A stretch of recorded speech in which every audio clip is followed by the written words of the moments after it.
Hi, this is Lucia with The Art of Love. This week I have an email from a guy who would like to get his ex-girlfriend back. And he says, I believe that I want to get my ex-girlfriend back.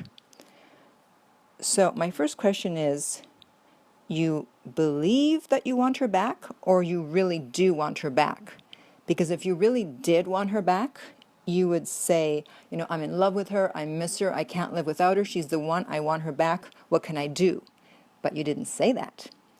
You said, I believe. So that's almost like saying, well, I believe I want fish for dinner, which sounds like, you might also want chicken for dinner. So I just wanted to point out the fact that you did use the word believe. So they started dating, and then he had to move across the country to another state.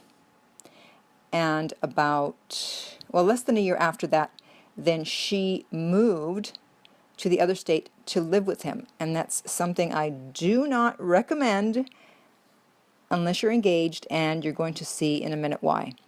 So they lived together for a few months, and then apparently something happened, and they broke up for about a week, and she ended up moving out at his request. Then they got back together, and a few months after that, they broke up again. He said, it's my fault. I really don't know why I did that. Well, I think if you think about it, you'll be able to figure out why you did that. You don't just break up with people for no reason. It's like, I think I'll break up with my living girlfriend, or my girlfriend in general. I'm sure there's a reason. You just need to think about it, be a little bit more introspective. But they got together again after a few weeks. A few more months go by, and guess what happened? Yes, you're absolutely right. They broke up again. So this is the very definition of drama. On again, off again, on again, off again. It's not supposed to be this hard. This is not how it should go. And this is exactly why I tell women that they do not move to another state or another city to live with someone, especially after knowing them for less than a year, unless they're engaged. Because who wants to keep moving back and forth? Who wants to move out after you've moved in? They're going to cross the state. So, and also she's in her 30s, and she needs to decide if she wants children. Does she want to be in an on-again, off-again relationship? Because this isn't very stable. And that's another thing, is that if you want children and you're a woman in your 30s, then you need to make a more logical decision as to who you choose to date, instead of just following chemistry and attraction. Those are all great, but you're going to end up wasting a lot of time if it's only based on chemistry and attraction, and you don't look at other things, because there's obviously something going on here for 3 breakups in less than a year. And so now they are broken up for good. And he concludes with, we went through a lot.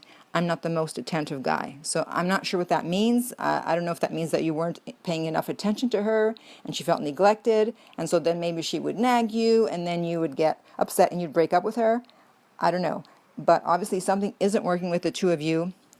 It might be something you're doing. It might be something she's doing, but I suspect it's the combination of the two of you.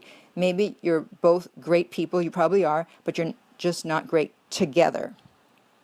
So after 3 breakups, and the fact that she is in her mid-30s, and she probably does want a family and children, and also because you use the word believe, my recommendation is that you just leave it alone.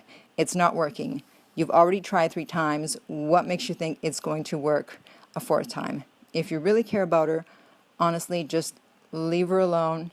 It's not going to work. And take the lessons you've learned from it and make sure that you don't bring it into your next relationship and just start over with someone else. So if you have any questions or comments about this podcast, or any questions in general about love, dating, or relationships, you can contact me at my website, theartoflove.net. I am also available for private coaching. You can ask me about that. If you're listening to this on iTunes, please be sure to rate and review the podcast. And finally, remember that love inspires, empowers, uplifts, and enlightens.